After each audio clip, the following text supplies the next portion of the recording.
Hi friends, welcome back to my channel. অনেক দিন পর আবার ব্লগ বানাচ্ছি।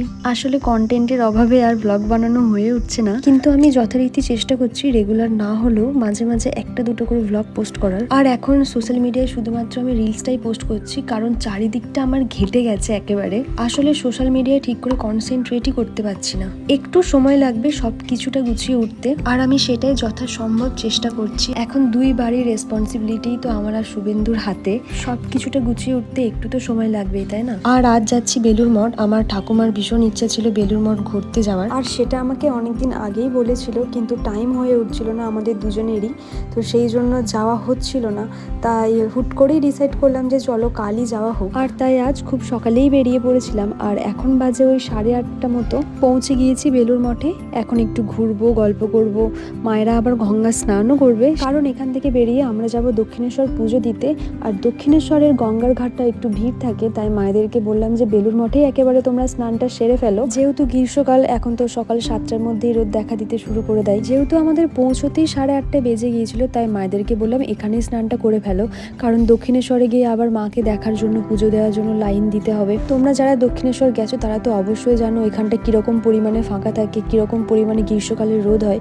তো সেই কারণেই আমি এটা বলেছিলাম যে স্নানটা যদি এখান থেকে সেরে ফেলো তাহলে ওখানে গিয়ে পুজোটা দিয়ে চলে আসতে পারবো, আর আমাদেরকে বেশি ওয়েট করতে হবে না। যেহেতু সাথে আমার বোন ছিল, আর ও তো খুব ছোট, ওর শরীর খারাপ হয়ে যেতে পারে রোদের মধ্যে এত ঘোরাঘুরি করলে। তারপরে আমার আবার ঠাকুমাও ছিল, ঠাকুমারও বয়স হয়েছে, তাই সকলে মিলে সিদ্ধান্ত নেওয়া হলো যে মায়েরা আগে গঙ্গা স্নানটাই সারবে। তো মায়েরা সেখানেই গেছে এখন স্নান সারতে গঙ্গার ঘাটে। যেহেতু আমাদের সবে সবে বিয়ে হয়েছে, 1 বছর গঙ্গা স্নান করতে নেই, তাই আমরা দুজনে একটু ভালো করে মঠটা ঘুরছিলাম, গল্প করছিলাম, আর তোমাদের জন্য ভিডিও বানাচ্ছিলাম। আমরা আগেও বেলুর মঠ এসেছিলাম, কিন্তু তখন আর ভিডিও করা হয়ে ওঠেনি। এবারে যেহেতু সকলে মিলে এসেছি, তাই একটু ভিডিও ক্লিপ নিয়ে রাখলাম, এটা স্মৃতি হয়ে থাকবে। আর হ্যাঁ, তোমাদের তো বলতেই ভুলে গেছি আমরা কারা কারা এসেছি।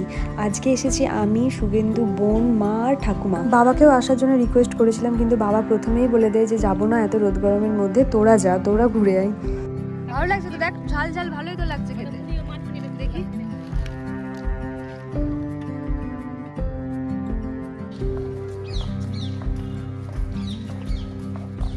বেলুর মঠ দেখা কমপ্লিট। এখন আমরা যাবো দক্ষিণেশ্বর পুজো দিতে। এখান থেকে বেরিয়ে প্রচন্ড রোদ দিয়েছে, আর খুব খিদেও পেয়ে গেছে। নোনো আর হাঁটতেই পারছে না, খুঁড়িয়ে খুঁড়িয়ে হেঁটে যাচ্ছে।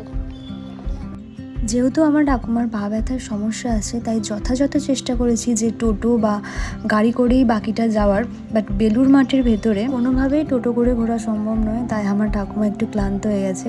ওখান থেকে বাইরে বেরিয়ে টোটো ধরে চলে যাই গঙ্গার ঘাটে। গঙ্গা পেরোলেই দক্ষিণেশ্বর মন্দির। এটা ভেবে ভালো লাগছে যে আমি আমার ঠাকুমার এই ছোট্ট ইচ্ছাটা পূরণ করতে পেরেছি।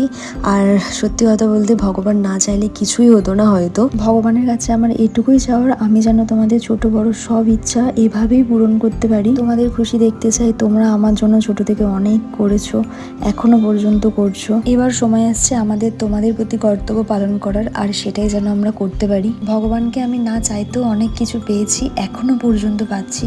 তোমাদের মতো এত ভালো বাবা মা পেয়েছি, এত ভালো একটা জীবনসঙ্গী উপহার দিয়েছে, আর কি চাই বলো তো? হ্যাঁ, আবার অনেক সময় এমনও হয়েছে যে ভগবানকে আমি কিছু চেয়েও সেটা পাইনি। হ্যাঁ, এটা হয়তো উনি বুঝেছেন যে এটা তোমার জন্য নয়, তাই হয়তো উনি সেটা দেননি। পরবর্তীকালে গিয়ে আমার মনে হয়েছে যে ওটা পেলে হয়তো এত ভালো জিনিসটা পেতাম না। আমি এটা মানি, আমি বিশ্বাস করি যেটা হয় ভালোর জন্যই হয়। হয়তো তখন সেই জিনিসটা পেয়ে গেলে এত ভালো জিনিসটা আমি আর পেতাম না। তো যা হয়েছে ভালোর জন্যই হয়েছে।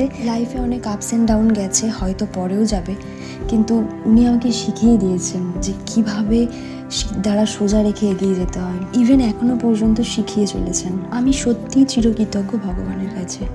তোমাদের সাথে গল্প করতে করতে আমিও প্রায় বাড়ি পৌঁছে গেছি, আর আজকের ভিডিওটা এখানেই শেষ করছি। দেখা হচ্ছে তোমাদের সাথে নেক্সট ব্লগে।